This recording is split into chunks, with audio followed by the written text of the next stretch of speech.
What's up guys, in this tutorial I will show you how to add friends in Fortnite Mobile. This should be quite an easy tutorial. For more information, click on the first link in the description below. Open up Fortnite and tap on the social icon on the top left of your screen. From here, you should see that your friends list, your online status, and an option to add friends. Tap on it and then you can enter the Epic Games display name of the user you wish to add.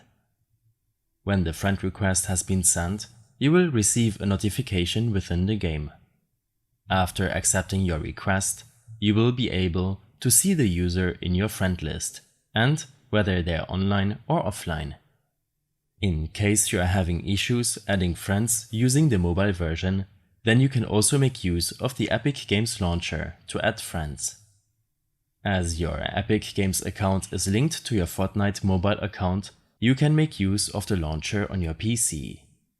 Click on the social icon on the top right, and from here you also have the option to search or add players.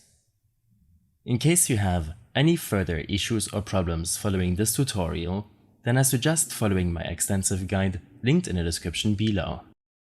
I hope this helped you out. Leave a comment if you have any questions and see you in the next one.